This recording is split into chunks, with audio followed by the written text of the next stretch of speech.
உடனுக்குடன் செய்திகளை தெரிந்து கொள்ள சன் நியூஸ் பெல் ஐகானை கிளிக் பண்ணுங்க. சென்னை வேளச்சேரி ராம்நகர் பகுதியில் வீடுகளுக்குள் புகுந்த மழைநீருடன் கழிவு நீரும் கலந்ததால் அங்கிருந்த பலரும் வீடுகளை விட்டு வேறு பகுதிகளுக்கு சென்றுள்ளனர். பாதிக்கப்பட்ட பகுதியில் இருந்து நமது செய்தியாளர் கிருஷ்ணா தரும் கூடுதல் தகவல்களை பார்க்கலாம்.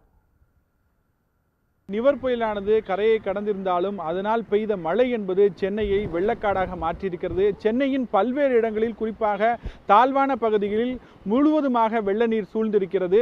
தற்போது நாம் இருக்கும் பகுதி என்பது வேளச்சேரி ராம்நகர் பகுதி. ஒவ்வொரு முறை, அதாவது 2015ஆம் ஆண்டு வெள்ளத்திலும் சரி, வர்தா புயலிலும் சரி, ஒவ்வொரு ஆண்டிலும் மழை பெய்தாலே இந்த பகுதி முழுவதுமே நீரில் மூழ்கிவிடும். குறிப்பாக வேளச்சேரி ராம்நகர் இந்த பகுதியில் சுமார் 2000த்திற்கும் மேற்பட்ட வீடுகள் இருக்கின்றன. நீங்கள் அந்த ஒளிப்பதிவாளர் காட்டும் காட்சிகளை பார்க்கலாம். முட்டி அளவு தண்ணீரானது இங்கு முழுவதுமாக சாலைகளில் நிரம்பி இருக்கிறது. குறிப்பாக இங்கு சாலைகளில் மட்டுமல்லாது வீடுகள் முழுவதுமாக இந்த தண்ணீரானது உள்ளே புகுந்திருக்கிறது. பலரும் இந்த பகுதியில் இருப்பவர்கள் காலி செய்துவிட்டு வேறு பகுதிக்கு சென்று விட்டார்கள். சிலர் முதல் மாடிக்கு சென்று அவர்கள் தங்கியிருக்கிறார்கள். அந்த அளவிற்கு நீரானது உள்ளே புகுந்திருக்கிறது.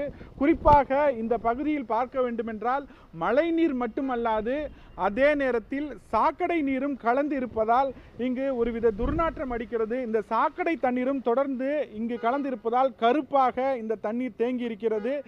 நேற்று இரவு முழுவதுமாக மழை பெய்திருக்கிற காரணத்தினால் இந்த பகுதி முழுவதும் வெள்ளக்காடாக மாறியிருக்கிறது. நடந்து செல்ல செல்ல நீரின் அளவு என்பது அதிகரித்து கொண்டே செல்கிறது. அந்த அளவுக்கு நீரானது இந்த பகுதி முழுவதுமே சூழ்ந்திருக்கிறது. அந்த காட்சிகளை நீங்களே பார்க்கலாம். குறிப்பாக சொல்ல வேண்டுமென்றால் நேற்று இரவிலிருந்தே மின்சாரம் எல்லாம் துண்டிக்கப்பட்டிருப்பதாகவும் எந்த ஒரு வசதியும் செய்யப்படாமல் இந்த தண்ணீரையும் அகற்றப்படாமல் இங்கிருக்கும் பொதுமக்கள் அவதிப்பட்டிருப்பதாக கூறியிருக்கிறார்கள். சுமார் ஒரு 1000-1500 வீடு இருக்கும் இந்த பகுதியில். நிறைய பேர் போயிருப்பாங்க, நம்ம எவ்வளோன்னு அப்ராக்சிமேட்டாக சொல்ல முடியாது. ஓரளவுக்கு நிறையா பேர் காலி பண்ணிட்டாங்க. எல்லாம் வெளியில் போயிட்டாங்க, தங்க முடியாமல். தண்ணியில் அந்த உள்ளுபோகலாம் நிறையா வீட்டில் தண்ணிகளும் போயிடுச்சு. நீங்கள் அதிகாரிகள்கிட்ட கார்பரேஷன்லாம் கால் பண்ண சொல்லியிருந்தாங்களே, அங்கெல்லாம் கால் பண்ணிங்களா? ஏன்னா ஒவ்வொரு தரையும் இங்கே வந்து தண்ணீர் சூழ்ந்துட்டு இருக்குது. நீங்கள் ஏதாவது புகார் கொடுத்து யாராவது நடவடிக்கை எடுத்தாங்க? நம்ம புகார் இல்லை, மேக்ஸிமம் கொடுத்துருப்பாங்க. நம்ம வந்து கரண்ட் இல்லை, எதுவும் இல்லை, ஃபோன் சார்ஜ் போடுறதுக்கே கஷ்டம். தண்ணியோட இந்த கலந்துருக்கு ஒரு தடவை இப்படி தான் இருக்குமா? இல்லை, இந்த வாட்டி தான் அந்த மாதிரி வந்திருக்கு. அந்த 2015 அப்புறம் இப்போ தான் இந்த மாதிரி வெள்ளம் வந்திருக்கு. ஆனால் கொஞ்சம் மழை பெஞ்சாலுமே இங்கே தண்ணி வந்து பெருகிறது. இது எங்கள் வீடு. இங்கே நான் 20 வருஷமாக இங்கே தான் இருக்கேன். நான் கொஞ்சம் மழை பெஞ்சாலுமே இந்த மாதிரி தண்ணி தேங்கிறது. இந்த இப்போ தான் காவா போட்டாங்க, அந்த காவா. ஆனால் தண்ணி போகிறதுக்கு அவங்க இந்த தண்ணி போய் அதில் அந்த தண்ணி போட மாட்டேங்குது. இந்த தண்ணி போய் அதில் அது ஒன்றா தானே கிளியராக இருக்கும். அதனால் அதுக்கு தண்ணி போகிறதுக்கு வழி பண்ணாங்கன்னா போதும்.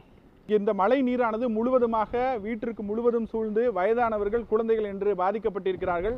தேசிய பேரிடர் மேலாண்மை மீட்பு படையினர் சில பேர் மட்டுமே இங்கிருந்து மீட்டு சென்றிருப்பதாகவும், தொடர்ந்து இந்த பகுதி 2000க்கும் மேற்பட்ட வீடுகள் வெள்ளத்தால் மூழ்கி மிகப்பெரிய பாதிப்பை இந்த பகுதி சந்திக்கிறது.